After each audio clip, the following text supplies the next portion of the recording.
promise I'm gonna speak up when I hop about to cut. I promise I'm gonna speak up when I hop about to cut. I promise I'm gonna speak up when I hop about to cut. I promise I'm gonna make a scene. Got lights, cameras, action, but I promise that I won't be seen.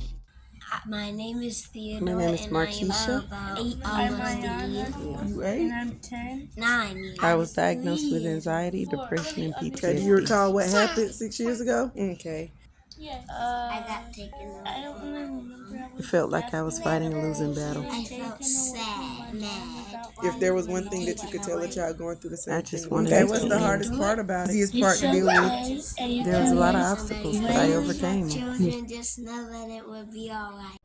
Before I begin telling my story, I must give warning that this story may potentially trigger some people who have similar background stories and current situations. I cried reflecting on the past event. However, if we can find the strength to get through this story, you may find some valuable information throughout my story. If you don't think you can, I understand, and you don't have to endure the agony, guilt, or the emotions. Just remember you're strong and will come out victorious if you never give up. You can still leave questions in the comments, and I will try to help you even if you can't continue. We got ready to head back south after a while of staying. We jumped in the car and began our journey back to the south with her brother as well. We drove about an hour or two down the interstate and stopped to visit a friend of hers in Ohio. We sat for a couple of hours. Then we loaded up again in the car and continued to drive, and about an hour later, the car began to hesitate to drive. I was puzzled. A 2015 Nissan Rogue with only 85,000 miles shouldn't be doing this. We had to turn around and go back to Michigan. We made a phone call saying we had to turn back. We got back and went to the relative's home. There we discussed taking it to a mechanic shop, and the next day we took it. We went to the mechanic shop, passed over the keys, and left, hoping they could fix the problem.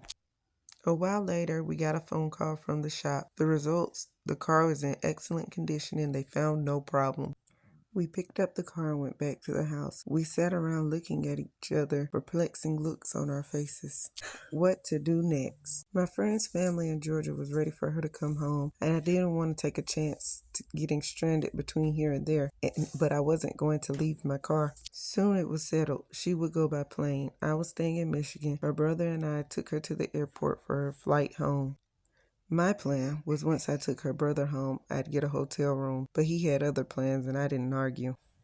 His mom welcomed me to stay with them. Soon after, my older sister called. She tells me to come and get what I wanted out of the house because the house was about to be cleaned out because she was going to buy it from Granddad. And all my emotions about my family swole up again. The house my children wanted to come back to, the house I would miss weeks worth of meals to work on, was being claimed. There wasn't anything I could do at this distance. I began to cry. I couldn't be mad at Granddad. His memory was going bad, but my sister knew what she was doing. And after the phone conversation I had with her, I distanced myself more. I despised her. And I spoke to my father. When she spoke to him, her words were different from the ones to me, and it pushed me over the edge. I was in the living room. My friend and his mother, witnessing the pain of betrayal, escaped my eyes, and anger twisted my lips.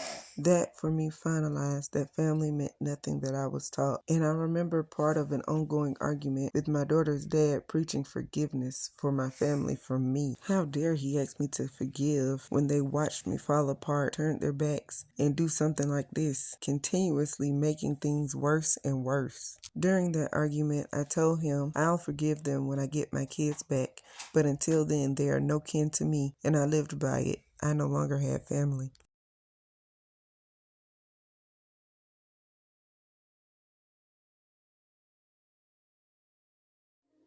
I shine so bright, you might go blind.